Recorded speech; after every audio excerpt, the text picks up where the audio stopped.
chers frères et sœurs, bienvenue à ce cours de mathématiques. Nous allons faire aujourd'hui un exemple de la racine énième des nombres complexes. Allez, c'est parti, on y va. Alors, exemple, résoudre dans C l'équation Z puissance 4 est égale là. Voilà ça. Donc, résoudre une telle équation revient à chercher les racines quatrièmes de ce nombre complexe-là. Racine quatrième. Alors, nous allons juste prendre que le nombre complexe qui est là, nous allons noter ça comme notre grand Z, comme précédemment vu dans le cours. Alors, notre grand Z, on va dire que c'est égal à 2 facteurs de moins 1 plus I racine de 3. Ça, c'est notre grand Z. Et notre petit Z est déjà la petite Z puissance 4. Donc, nous allons chercher les racines quatrièmes. Cette fois-ci, à la place de N, nous avons mis 4. Vous pourriez voir à la place de N, 5, 6, 7, etc. D'accord? Donc, N étant un nombre complexe supérieur à 2, ce serait toujours supérieur à 2.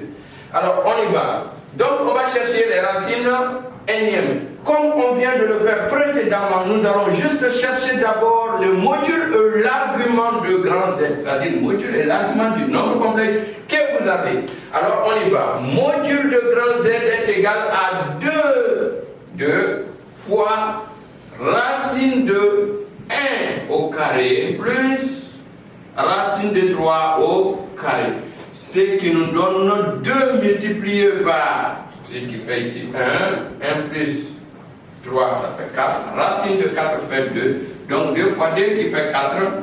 Ici, nous avons 4. Donc nous connaissons le module de Z.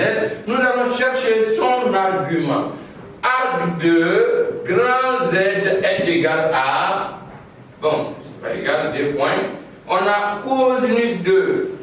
On prend un angle qu'on veut, on va dire θ.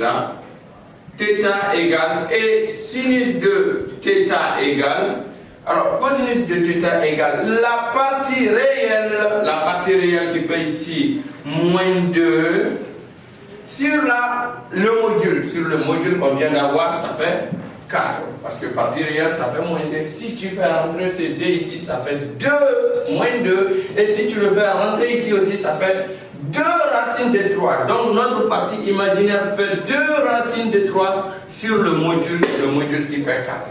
Alors nous aurons tout simplement ici moins 1 sur 2 en simplifiant par 2, 2. Et on simplifie toujours par 2, 2. Nous aurons racine de 3 sur 2. Alors l'association de ces deux valeurs me donne un θ est égal à, excusez, θ égale à 2 pi sur 3, cours de trigonométrie de la classe de 11e année, plus 2k pi. Comme nous venons de le dire, il faut toujours prendre l'ensemble des arguments. Donc voilà pour la raison pour laquelle j'ajoute les 2k pi.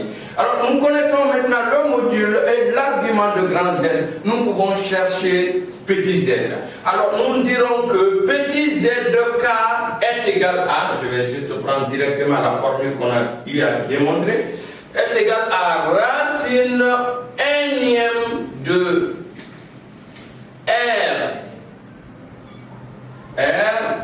ensuite facteur de cosinus de θ plus 2k pi sur n, notre n c'est 3, c'est 4, bon j'écris d'abord la formule, plus I sinus de θ plus 2k pi sur n.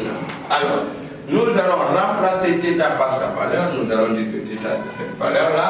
Donc θ plus 2k pi, nous remplaçons, donc zk est égal à n, nous connaissons ça, ça fait 2, n ça fait 4, n fait 4.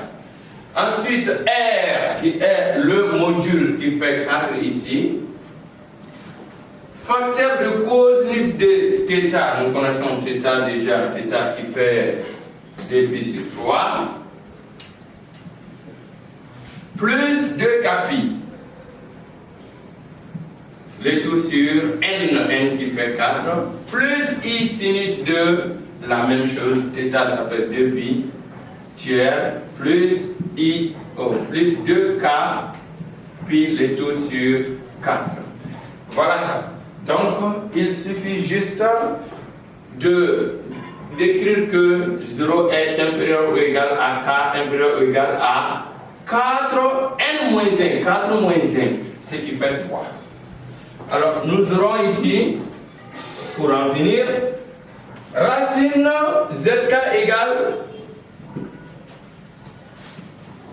racine quatrième de d au carré, 4 ça fait d au carré, facteur de cosinus de, je réduis ici au même dénominateur, d fois 3 fait 6, ok, donc ça fait dpi plus 6, le tout sur 12, dpi plus 6k pi le tout sur 12, plus I sinus de la même chose, dpi plus 6k pi le tout sur 12.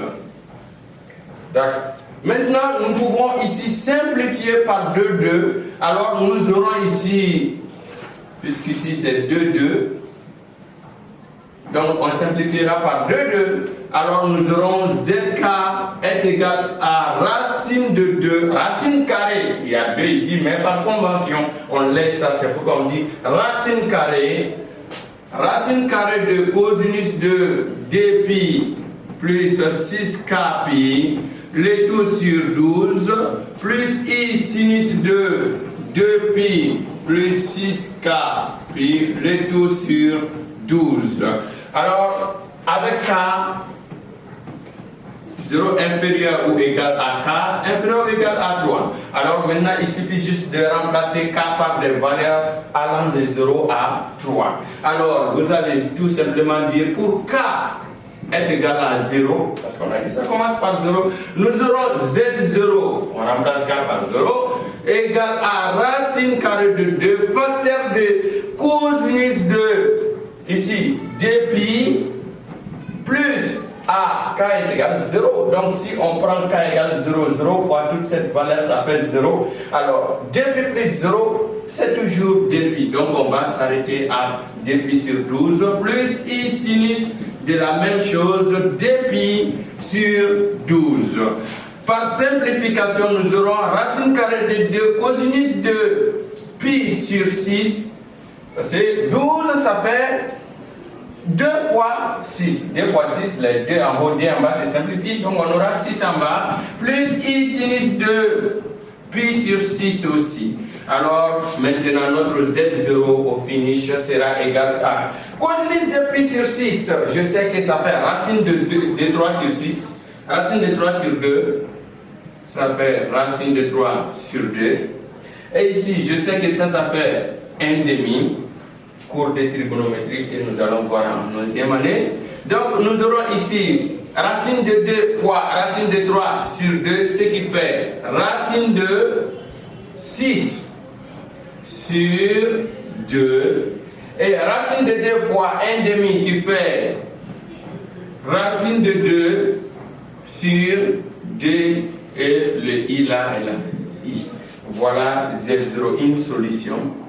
Et ainsi de suite, on dira pour k égale à 1. On a dit k égale 0, k égale 1, k égale 2, k égale 3. On remplace d'une manière similaire pour trouver les autres solutions, k égale 1, k égale 2, et on s'arrête au moment où k sera égal à 3. Voilà, chers amis, ce qu'on avait à vous montrer comme exemple de la recherche de racine énième. Nous nous retrouverons dans notre prochain cours pour la suite de la leçon.